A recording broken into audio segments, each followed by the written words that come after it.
Class 7 NCERT chapter 4। आज हम लोग वायु दाब के बारे में पढ़ेंगे और इसे आसान भाषा में समझने की कोशिश करेंगे। यह जानकर आपको आश्चर्य होगा कि वायु हमारे शरीर पर उच्च ताप के साथ बल लगाती है, किंतु हम इसका अनुभव नहीं करते। 2 मिनट।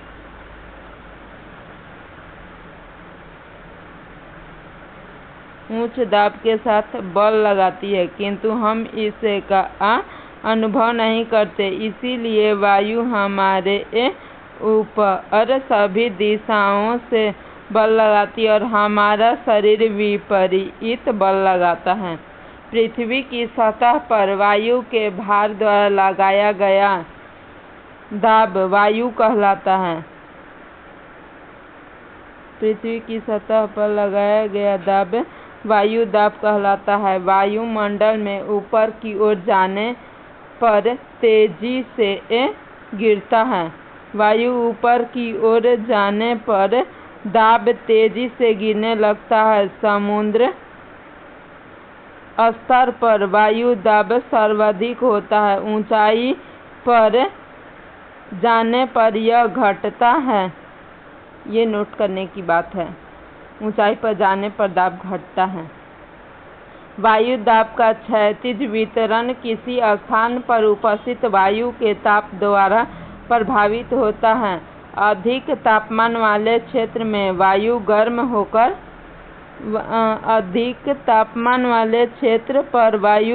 होकर ऊपर उठती है तथा निम्न दाब क्षेत्र पर बादल युक्त आकाश नम मौसम के साथ जुड़ा है।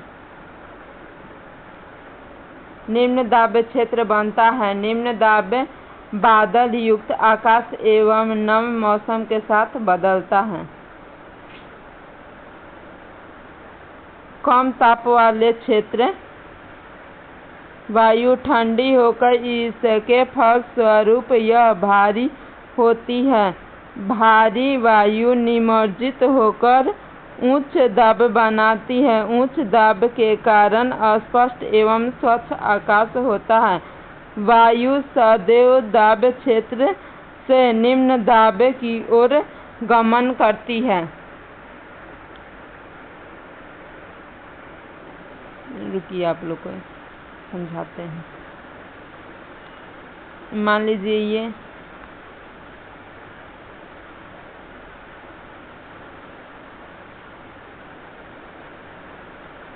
ये भूमि है। जब भी वायु हल्का होगी तो हल्का होने पर कोई भी चीज़ ऊपर की ओर उठता है और भारी होने पर कोई भी चीज़ नीचे की ओर अपना आकर और जगह घेरती है। आगे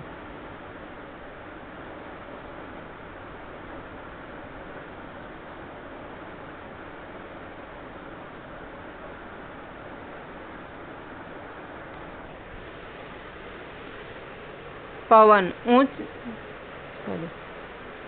क्या आप जानते हैं कि चांद्र पर वायु नहीं है, अतः वहाँ वायु दाब भी नहीं है।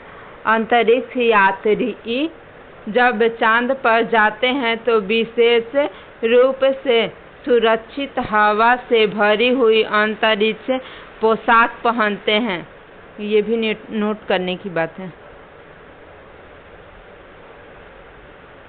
विशेष रूप से सुरक्षित हवा से भरी हुई अंतरिक्ष पोशाक पहनते हैं। यदि वे अंतरिक्ष पोशाक न पहने तो अंतरिक्ष यात्री के शरीर द्वारा विपरीत बल लगने के कारण उनकी रक्त शिराएं फट जाएगी, जिससे अंतरिक्ष यात्री का असत्र साबित हो जाएगा, मतलब उनकी नस फट जाएगी। पवन के बारे में जानेंगे। उच्च दाब क्षेत्र से निम्न दाब क्षेत्र की ओर वायु की गति पवन कहते हैं। उच्च दाब से निम्न दाब गति को पवन कहते हैं। आप पवन को काम करते देख सकते हैं। जब यह सड़क पर गिरी पत्तियों को उड़ाती है तथा तूफान के समय पेड़ों को उड़ाती है। कभी कभी जब पवन धीरे धीरे बहती है तो आप इसे महीन धूल या धुएं को उड़ाते देख सकते हैं। कभी कभी पवन तेजी होती है कि विपरीत दिशा में चलना, देखिए विपरीत दिशा में चलना कठिन हो जाता है। जब हवा तेजी से बहती है तो हम लोगों को चलना बहुत मुश्किल हो जाता है सामने से। आपने अनुभव किया होगा कि तेज पवन में छाता लेकर चलना आसान नहीं है। 3 अन्य उदाहरण सोचिए जब तेज पवन के कारण आपके लिए समस्या उत्पन्न होती है। पवन को मुख्य 3 प्रकार से विभाजित किया जा सकता है। पवन को मुख्य 3 प्रकार से विभाजित किया जा सकता है। पवन का नाम उनके आने की दिशा पर निर्धारित होता है। उदाहरण के लिए पश्चिम से आने वाली पवन पश्चिमी पछुआ पवन तथा पूर्व से आने वाली पवन को पूर्वा पवन कहते हैं।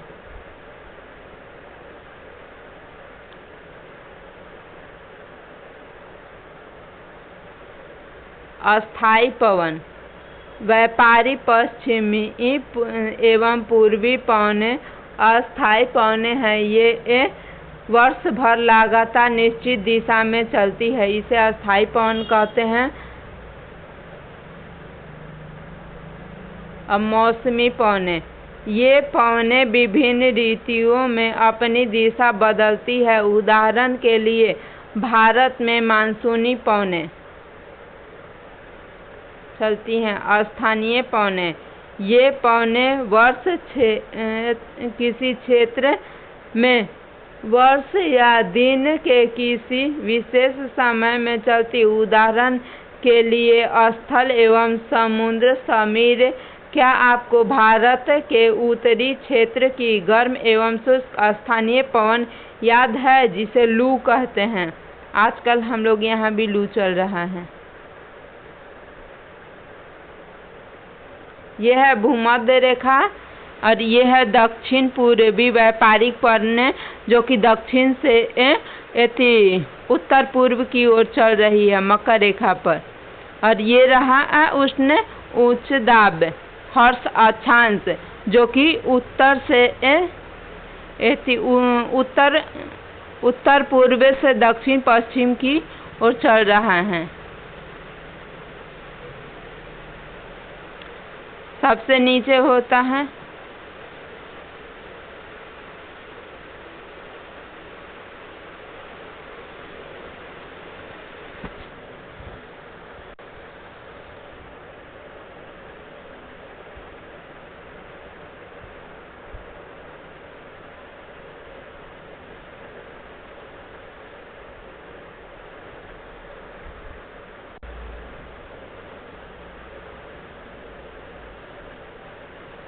अब चक्रवात प्राकृतिक आवेश के बारे में पढ़ेंगे। भारत के पूर्वी समुद्र तट पर स्थित उड़ीसा में बंगाल की खाड़ी से उड़ने वाले चक्रवात का खतरा बना रहता है। कब? 17 से 18 अक्टूबर 1899 को राज्य के 5 जिलों में चक्रवात आया। 29 अक्टूबर 1999 को यह अन्य महाचक्रवात आया जिससे राज्य के एक बड़े भाग में तबाही मची। मुख्य पवन का वेग वर्षा एवं ज्वारीय प्रकर्ष से हानि हुई जिसमें 260 किलोमीटर प्रति घंटे तक के वेग वाली पवन 36 घंटे से भी ज़्यादा समय तक चलती रही। तीव्र वेग वाली इस पवन ने पेड़ों को उखाड़ दिया और कच्चे घरों को नष्ट कर दिया। औद्योगिक पवनों एवं अन्य घरों की छत उड़ गई। विद्युत आपूर्ति एवं टेलीफोन लाइनें पूरी तरह से कट गई। चक्रवात के फल स्वरूप लगातार 3 दिनों तक भारी वर्षा होती रही। वर्षा के कारण उड़ीसा की प्रमुख नदियों में बाढ़ आ गई। चक्रवाती पवनों के कारण उड़ी ज्वारीय तटीय स्थान पर 20 किलोमीटर तक आ गई और फलस्वरूप तटीय क्षेत्र में भयानक तबाही। अचानक 7 से 8 मीटर ऊंची ज्वार तरंगें आ गई, जिसके कारण तैयार खड़ी धान की फसल पूरी तरह नष्ट हो गई।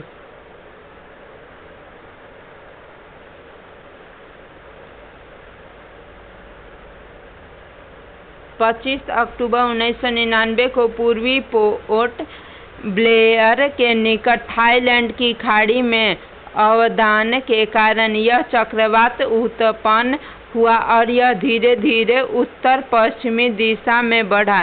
गहन होकर इसे महाचक्रवात का रूप धारण कर लिया और 29 अक्टूबर को सुबह 10:30 बजे उड़ीसा के इरेसामा एवं बालीकुंड के बीच क्षेत्र को प्रभावित किया। इस महाचक्रवात ने भुवनेश्वर, कटक और 28 राज्यों सहित उड़ीसा के पूर्वी तट को बर्बाद कर दिया। इससे लगभग 130 लाख लोग प्रभावित हुए। बहुत बड़ी संख्या में पशुओं की मौत हुई। धान, सब्जी फसलें की खड़ी फसलों का भी भारी नुकसान हुआ। ज्वारीय पोतस्कर्स